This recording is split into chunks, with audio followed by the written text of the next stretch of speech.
Avicii murió pidiendo ayuda durante años y nadie lo escuchó.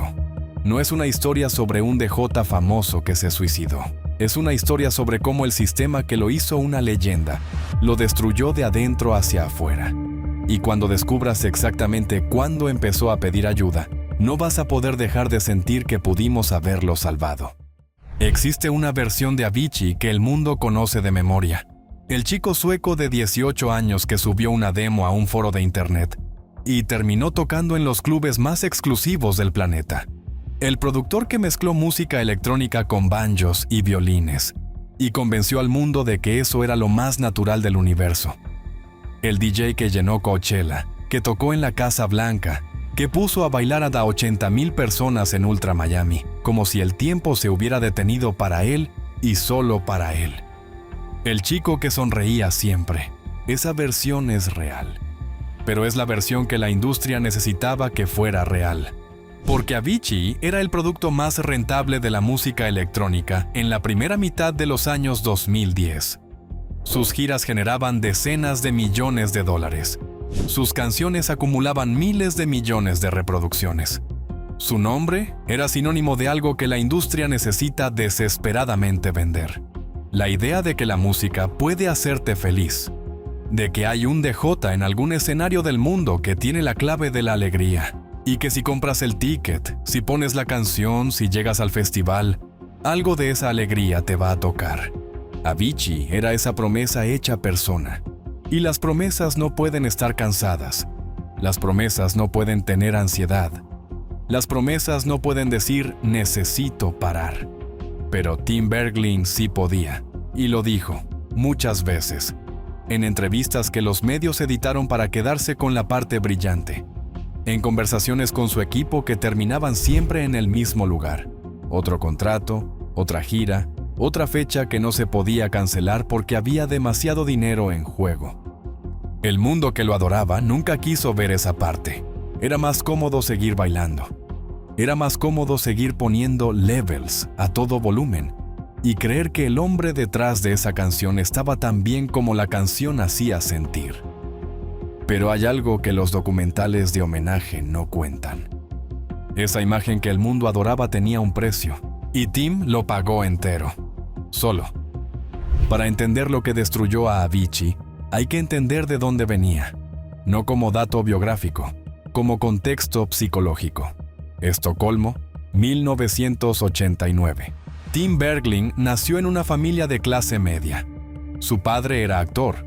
Su madre, Anki, era una mujer que lo describía como un niño sensible, introvertido, que sentía las cosas con una intensidad que a veces lo desbordaba.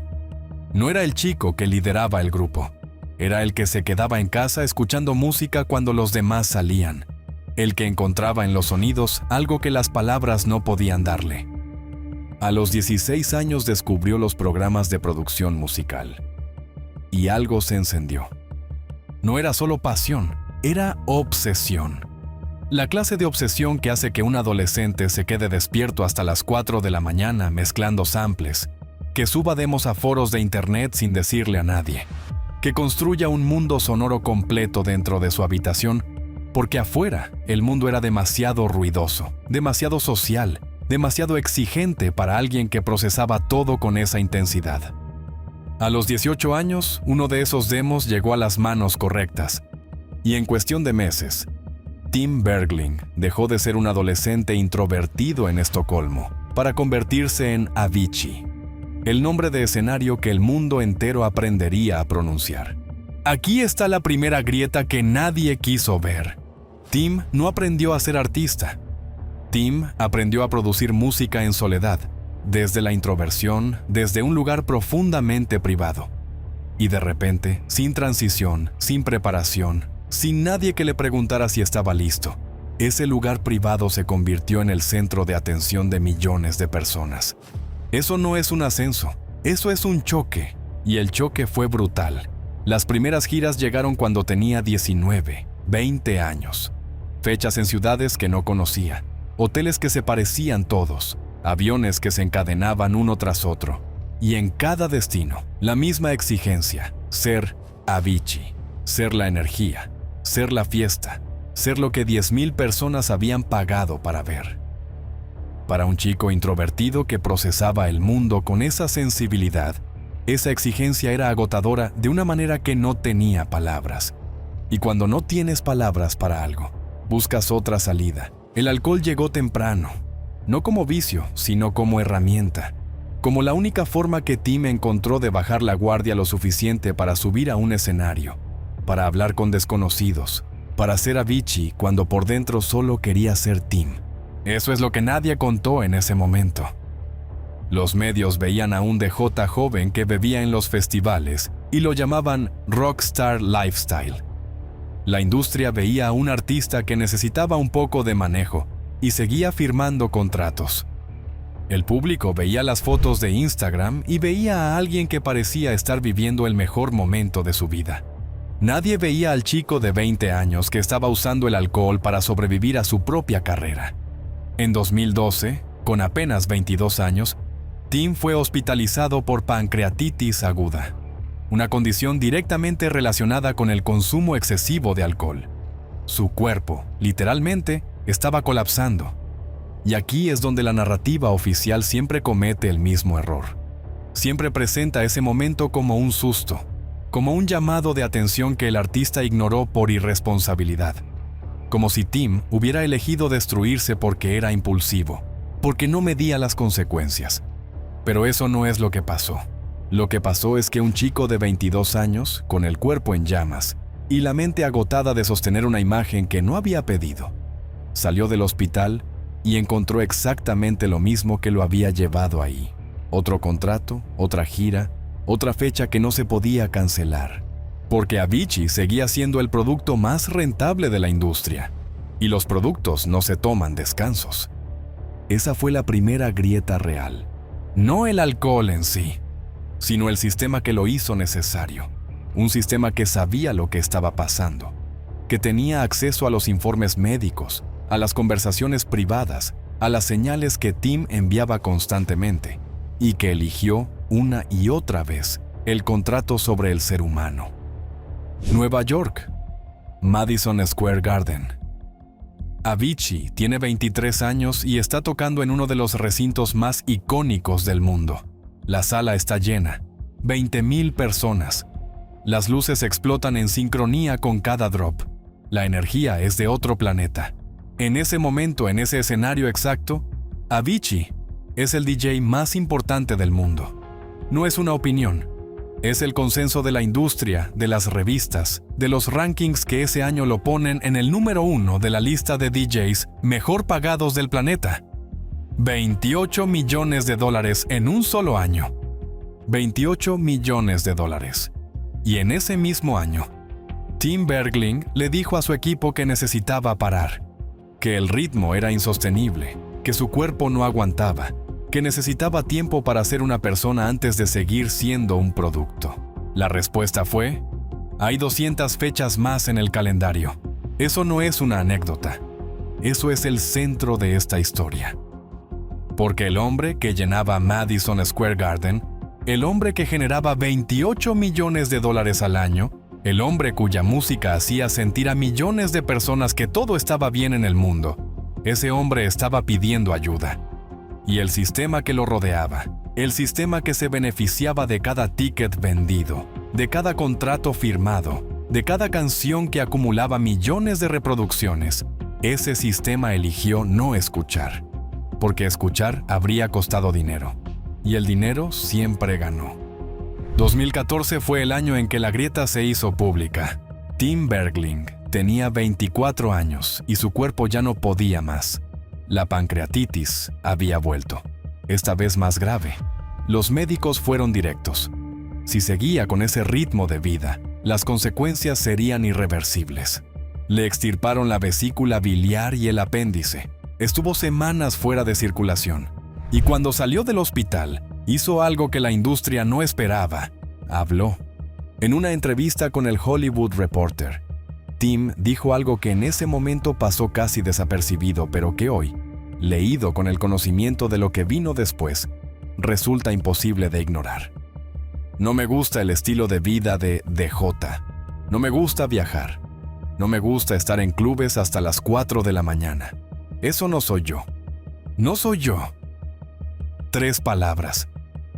La declaración más honesta que un artista en la cima de su carrera puede hacer. Y la industria las escuchó, asintió y siguió firmando contratos. Porque el problema con Tim Bergling no era que nadie lo escuchara, era que todos lo escuchaban y nadie actuaba. Su manager, Ash Purnuri, era un hombre brillante en los negocios. Había construido la marca Avicii desde cero. Había negociado los contratos más lucrativos de la historia de la música electrónica. Había posicionado a Tim en un lugar que ningún DJ había ocupado antes. Y también era el hombre que, según testimonios de personas cercanas a Tim, priorizaba sistemáticamente el calendario sobre la salud. No porque fuera un villano de película, sino porque ese es el funcionamiento del sistema. Un manager gana cuando el artista trabaja, un promotor gana cuando el artista toca, un sello discográfico gana cuando el artista lanza. Nadie en esa cadena tiene incentivos económicos reales para que el artista descanse, para que el artista diga que no, para que el artista sea una persona antes que un producto. Y Tim estaba rodeado de personas que dependían económicamente de que Avicii siguiera funcionando. En 2016, Tim tomó la decisión más valiente de su carrera. Se retiró de las giras en vivo. No fue un anuncio dramático, no fue una conferencia de prensa, fue una carta, publicada en su página web, donde explicaba con una honestidad que todavía duele leer, que su cuerpo y su mente necesitaban parar, que había dado todo lo que tenía, que necesitaba encontrar quién era Tim Bergling fuera de los escenarios. La reacción de la industria fue reveladora. Algunos lo apoyaron públicamente. Muchos, en privado, lo presionaron para que reconsiderara. Los contratos que ya estaban firmados generaron disputas legales. Hubo conversaciones sobre dinero, sobre compromisos, sobre la imagen de marca que se perdería si Avicii desaparecía de los festivales. Nadie, en ningún momento de esas conversaciones, preguntó: ¿cómo está Tim? Porque esa pregunta no tenía valor económico. Lo que vino después fue un periodo que el documental Avicii True Stories, filmado por su amigo Levan Sikurishvili, capturó con una honestidad que incomodó a mucha gente cuando se estrenó en 2017. Las imágenes muestran a un Tim Bergling que no parece un artista en el pico de su carrera. Parece un hombre agotado, un hombre que en medio de conversaciones sobre contratos y fechas y dinero, mira a la cámara con una expresión que no necesita subtítulos. Una expresión que dice: esto no es lo que quería. Hay una escena en particular que se volvió icónica por las razones equivocadas. Tim está en una reunión con su equipo. Se habla de fechas, de compromisos, de lo que se puede y no se puede cancelar. Y Tim, en un momento, simplemente deja de hablar. Se queda mirando al vacío. Y nadie en la sala parece notar que el hombre del que están hablando como si fuera un activo financiero está sentado ahí, presente, escuchando cómo deciden su vida.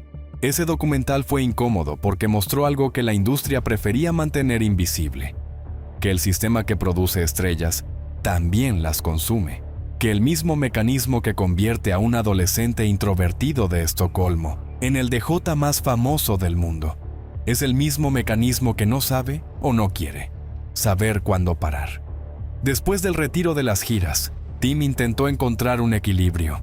Viajaba, componía, buscaba algo que se pareciera a una vida normal, pero el peso de lo que había vivido, los años de ansiedad sin tratar, el alcoholismo que nunca recibió el apoyo real que necesitaba, la soledad de ser una persona que el mundo entero conocía pero que muy pocos realmente veían, todo eso no desaparece con un retiro de los escenarios. La salud mental no funciona así. Y Tim, que había crecido en una época y en una industria donde hablar de salud mental era todavía un tabú, que había aprendido a procesar el dolor a través de la música y no a través de las palabras, que estaba rodeado de personas que lo querían pero que no siempre tenían las herramientas para ayudarlo.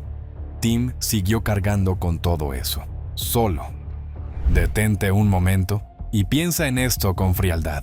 Tim Bergling tenía 18 años cuando su carrera despegó. Murió a los 28. Esos son 10 años. Una década. El tiempo que le tomó al sistema convertirlo en el artista más exitoso de su generación es exactamente el mismo tiempo que le tomó consumirlo.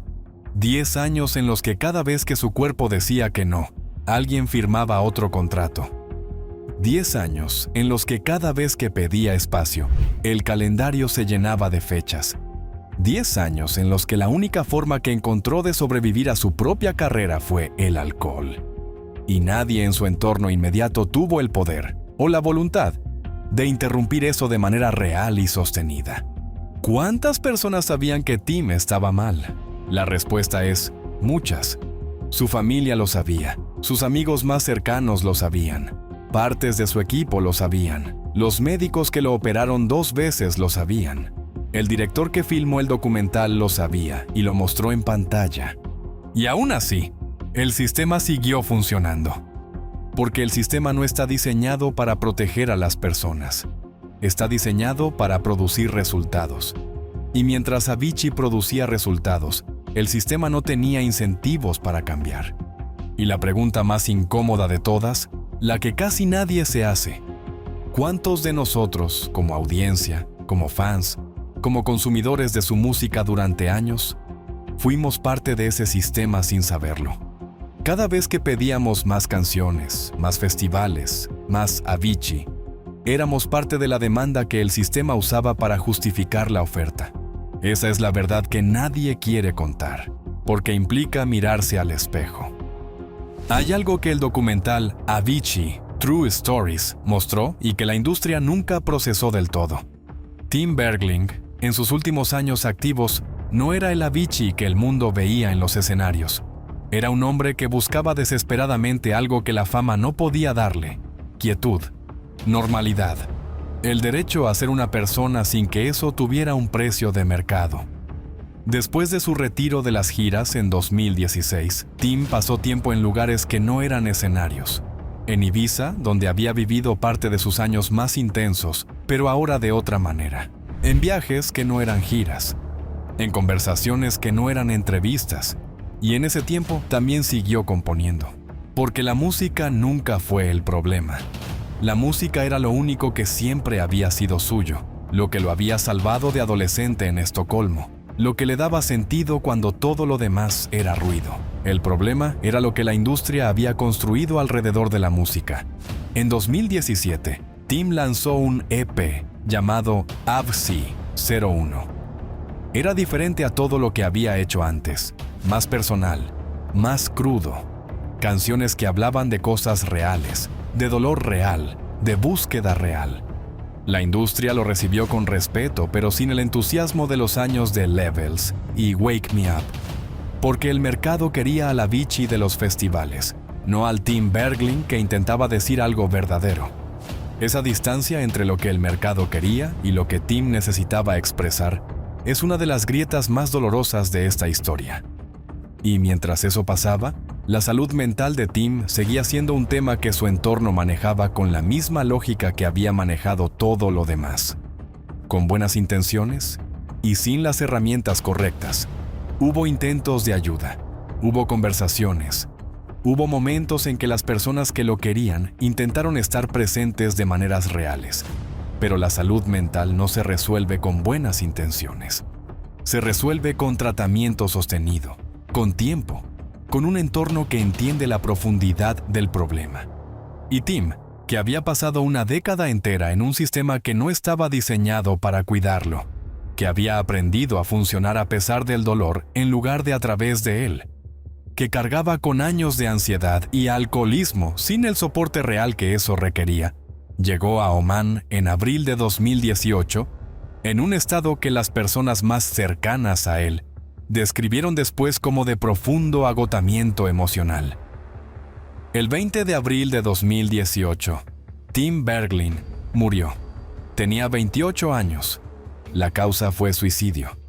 Y lo que vino después de su muerte fue más revelador que la muerte misma. La industria que no había sabido cuidarlo en vida lo convirtió en ícono en muerte. Sus canciones volvieron a los primeros puestos de las listas, Los festivales le hicieron homenajes. Las marcas que habían construido su imagen publicaron mensajes de condolencias. Y en ninguno de esos mensajes, en ninguno de esos homenajes, nadie hizo la pregunta que importaba. ¿Qué parte de responsabilidad tenemos en esto? Porque esa pregunta tiene respuesta. Y la respuesta tiene nombres, tiene contratos, tiene calendarios con 200 fechas que no se podían cancelar. Tim Bergling no murió de su fragilidad. Murió porque el sistema que lo rodeaba nunca aprendió a tratar la fragilidad como algo que merece protección. Hay una foto de Tim Bergling que muy poca gente conoce. No es la del escenario de Ultra Miami. No es la de Coachella con las manos en alto. No es la de la portada de la revista que lo llamó el DJ del año. Es una foto de un adolescente en Estocolmo, sentado frente a una computadora, con auriculares, en la oscuridad de su habitación. Un chico que todavía no era Avicii, que todavía era solo Tim, que encontraba en los sonidos algo que el mundo no le daba de otra manera. Ese chico solo quería hacer música. No quería ser producto, no quería ser marca, no quería ser la promesa de felicidad que una industria entera necesitaba vender. Quería hacer música, y el mundo tomó ese deseo puro, lo convirtió en espectáculo, lo monetizó, lo puso en escenarios de 80,000 personas, lo exprimió durante una década, y cuando ya no quedaba nada que exprimir, lo llamó pérdida trágica. No fue trágica en el sentido de inevitable. Fue el resultado de decisiones, de contratos, de calendarios, de un sistema que pone el rendimiento por encima del ser humano, el negocio por encima de la salud, la imagen por encima de la verdad. El mismo mundo que bailó con su música no supo darle un momento de paz, pero ese mundo somos nosotros. Y la pregunta que queda, la que no tiene respuesta fácil, la que cada uno tiene que responder en silencio, es esta. La próxima vez que aparezca un artista que dice que necesita parar, ¿lo escuchamos? ¿O seguimos bailando?